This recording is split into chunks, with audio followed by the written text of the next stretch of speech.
the thunder and lightning going. So let's cue the rain. That rain is actually coming from sprinklers, shooting the water directly up into the air and letting gravity bring it down naturally. The lightning is just strobe lights, the thunder is sound effects coming from speakers, so it's a very simple system and very effective.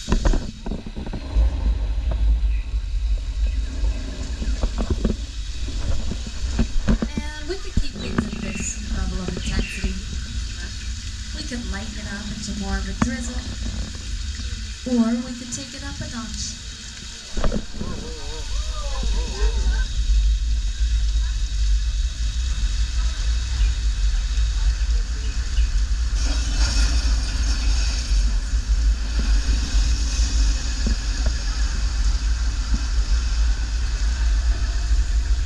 That was our flash flood demonstration.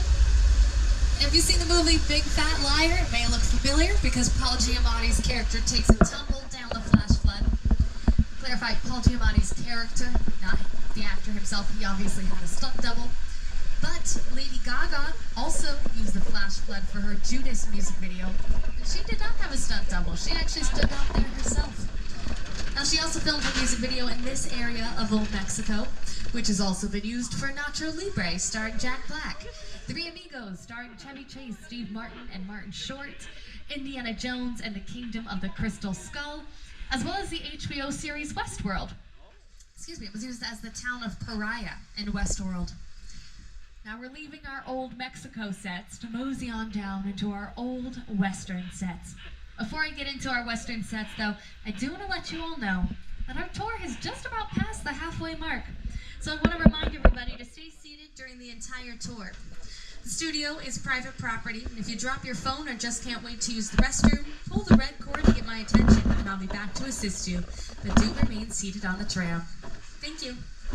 Now these are the oldest sets on our back lot that go all the way back to the silent film era, and we call this area 6 Points. Because back in the day, we used to have 6 individual streets you could film on, each a complete town, like the street we're on now, with its own hotels, bank. And back in the silent movie days, we used to have a different movie filming on each street. 6 things filming simultaneously, because it didn't matter if you could hear the production filming next door, they were going to be silent movies, so you weren't going to hear anything in the final film.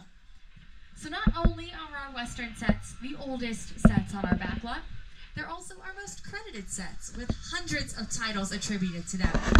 And you know, we had a lot of Hollywood's biggest cowboys on these sets.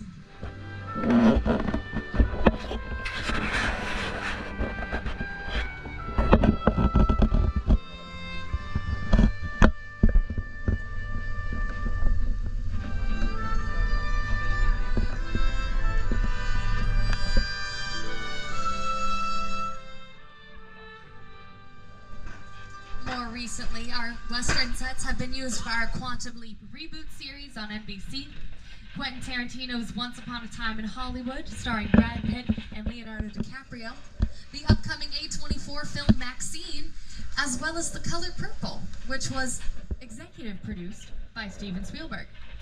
Now, I bring up Steven Spielberg again because, as I mentioned before, he's the director of Jaws, and we're passing by Amity Island again. But we're not going to get attacked again. This time, we're going to hear from Spielberg on what it was like to create an attraction based off of a movie he had directed. The Jaws ride was almost the